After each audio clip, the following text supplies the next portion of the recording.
Another great dynamic online tool that we're going to be looking on today is the TED Lessons Worth Sharing. Now, this platform celebrates the ideas of teachers and students around the world. Now, on TED Ed, you can discover animated lessons, you can create your own lessons, and you can customize lessons that are already there that were previously shared by educators. Now, you'd have gone into Google, register with your email and password. It prompts you with a message in your email. Once you respond to the message in your email, you automatically activate your account. So now we click on TED. It takes us to the TED homepage. Is it that we want to discover lessons? Is it that we want to create our own lessons, manage, and it also gives us support? So what we're going to actually do, we are going to go on Discover Lessons. Once you click on Discover Lessons, it takes you to pre-made lessons that teachers would have already created. So if there's a particular topic that you're looking for, you could just go ahead and select the lesson for that topic. So I'm going to choose the subject. So I'm going to click on subject. Once I click on subject, it gives you a variety. So I'm going to click on literature. So once I click on literature, I'm going to click writing and composition. Once I go there again, I search because these are lessons that teachers would have already created. So I'm going to click on plural.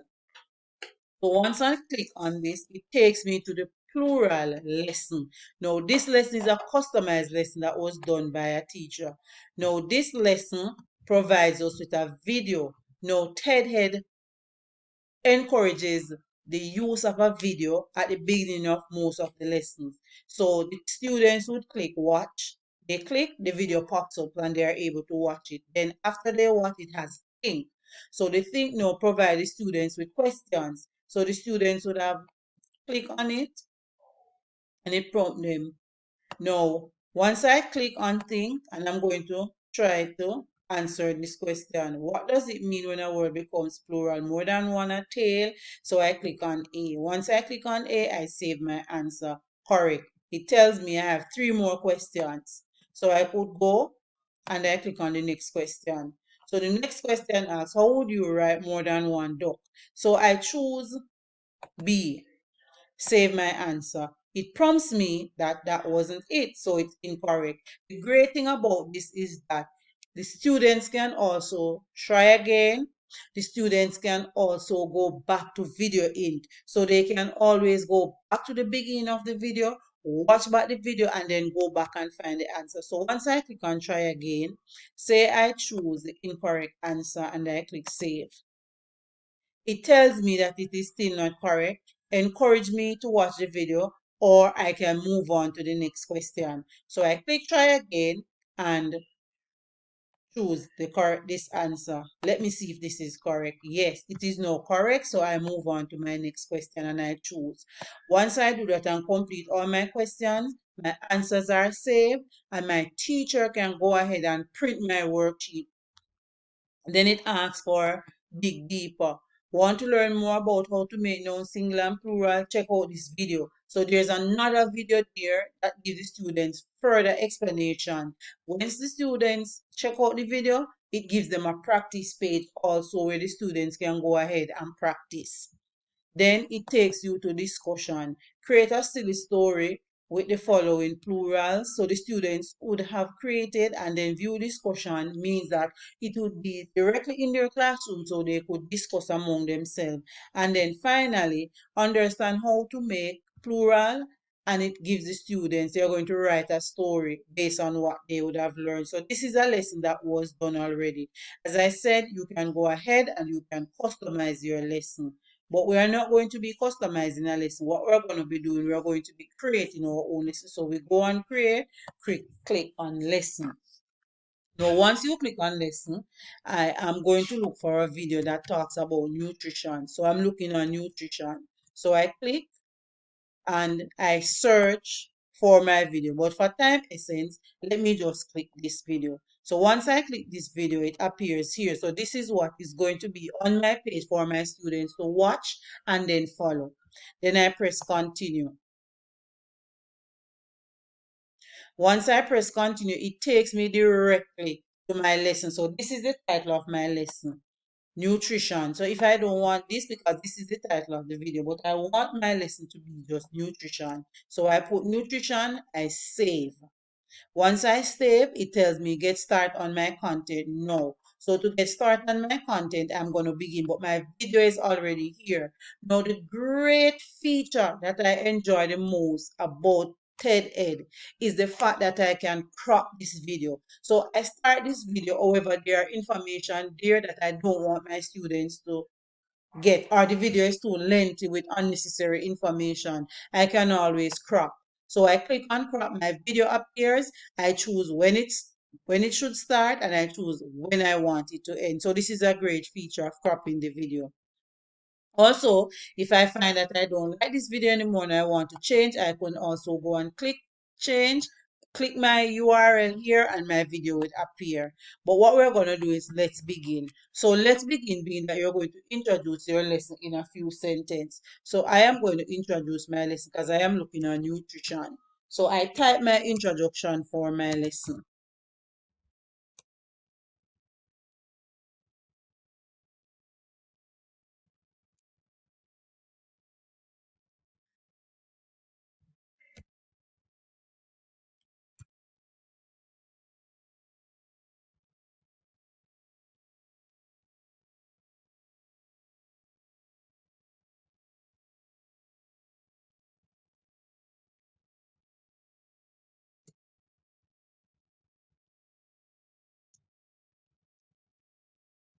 So this is what I would type, right?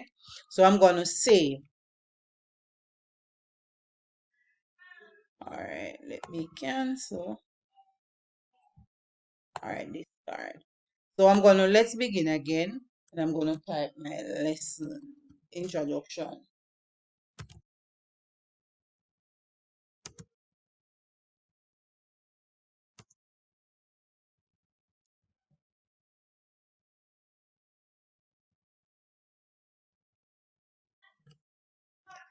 Then I'm going to save. All right. So I save this. After I begin my lesson, I'm going to think. So think takes us to the section where we are going to be posing question. Is it that we want multiple choice question? Is it that we want open-end question? So let me click on open-end question. So what I'm going to do is I'm going to type a question here.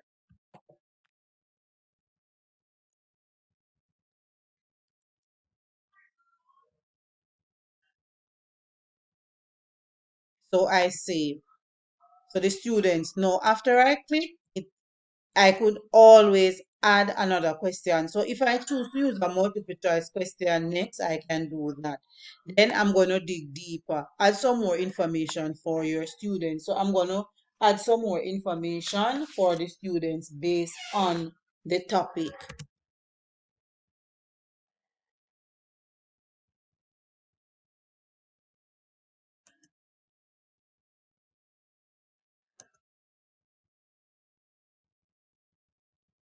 So I would add some more information and I save.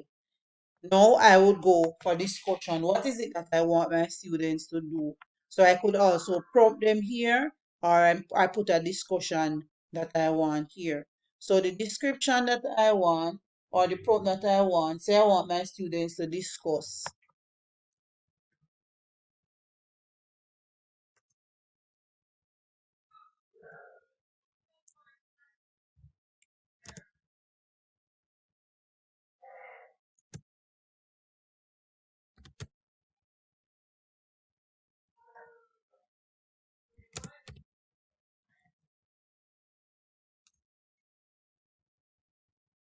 So I would want, and I could put a description if I want. So I save. So my students would discuss. Then if I want them to do another discussion, I could add it here.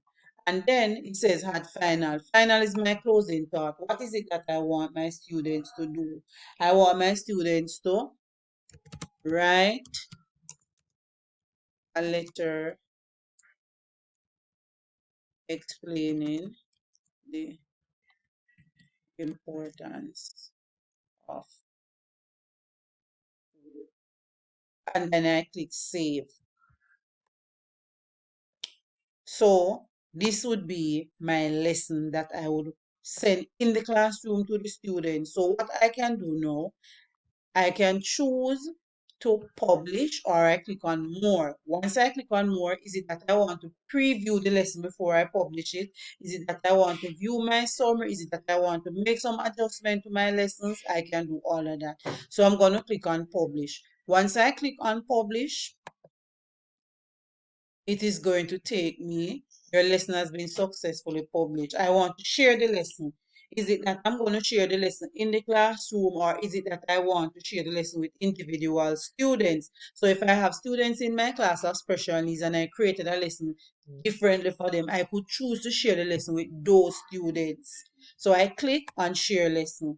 Once I click on share lesson, I can either go ahead, copy my lesson link and paste it directly to my classroom, or I could put in an email address here and send this directly to my student who I want to send this lesson to. So I do that and I click send. Once I click send, it goes. Suppose I want to send to another student, I go ahead and click send again and then I close. So as I said, colleague, this is a very good tool that you can use to create your lessons, or you can create customized lessons that were created already by teachers. And this has a very good the use of where you can actually record your voice. You can actually publish your lesson on YouTube. You can share it with other colleagues. So this is a great online tool that we can utilize in our classroom, the TED Head.